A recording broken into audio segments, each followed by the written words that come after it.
पढ़ें तो वो झूठ होगा। अब पाक हदीसों में से जिनके बारे में हमारे प्यारे आका सल्लल्लाहु अलैहि वसल्लम ने इरशाद फरमाया और इसके बारे में अरसा पहले ही पेशन गोई कर दी गई थी कि ये निशानियाँ क़यामत के करीब ज़ाहिर होंगी, जिसके बारे में हम तसव्वुर भी नहीं कर सकते। अज़ीज़ान मोहतरम, दज्जाल का ज़ाहिर होना, इमाम महदी अलैहिस्सलाम का ज़ाहिर होना, हज़रत ईसा अलैहिस्सलाम और आजूज माजूज का सामने आना, ये एक बहुत बड़ी निशानी है, क्योंकि इससे यही पता चलता है कि क़यामत बहुत नज़दीक है। अब आपके सामने एक निशानी ऐसी भी ज़ाहिर हो रही है कि दरिया फ़रात का पानी जो बिल्कुल खुश्क हो चुका है।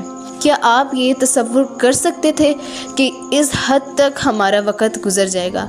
हमें अपने गुनाहों, अपने अमालों की कोई फ़िक्र नहीं, बल्कि हम इस दुनिया में ही मसरूफ़ हैं।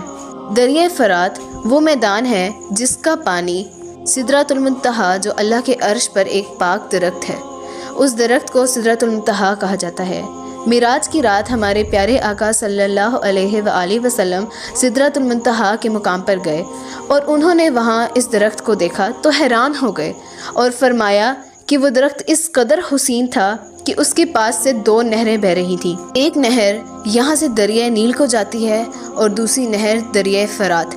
और अब दरिया फ़रात का पानी खुश्क क्यों हो चुका है? ये इसका ताल्लुक़ टर्की से नहीं कि टर्की के बड़े सदर ने उसका पानी बंद कर दिया हो। इसका ताल्लुक़ हमारे परवरदिगार से है। हमारे अल्लाह ने क़यामत के करीब ही उसका पानी ले लिया। उसका पानी अब दोबारा वहाँ नहीं आ सकता, क्योंकि वो पानी खुश्क हो चुका है और अब वहाँ ऐसे पानी है कि वहाँ के लोग तरस रहे हैं पानी को। वो पानी बिल्कुल खुश्क हो चुका है, क्योंकि ये एक क़यामत की बहुत बड़ी निशानी है।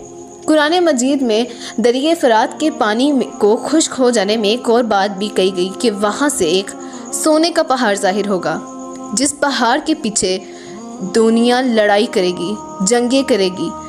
90% लोग मारे जाएंगे, जिसमें से सिर्फ 10% लोग बचेंगे। अज़ीज़ान मोहतरम, इसी तरह क़यामत की निशानियों में हमारे प्यारे आका सल्लल्लाहु अलैहि वसल्लम ने हमें इन सब निशानी के बारे में बताया था। लोग बड़ी बड़ी इमारतें बनाएंगे, इतनी बड़ी इमारतें कि एक दूसरे को देखकर मुकाबले करेंगे। और अब ये सब हमारे सामने है, ये सब हमारे सामने है कि अब आप देख सकते हैं एक बहुत बड़ी बिल्डिंग जिसे बुर्ज खलीफा कहा जाता है, उसको तामीर किया, अब उससे भी बड़ी एक बिल्डिंग तामीर हो रही है। दज्जाल जब ज़मीन पर आएगा तो वो ऐसे फितना करेगा कि वो इस ज़मीन पर 40 दिनों में चक्कर लगा लेगा। वो इतनी तेज़ी से फसाद करेगा। और दज्जाल के बारे में ज़्यादातर मालूमात हदीस में मौजूद हैं।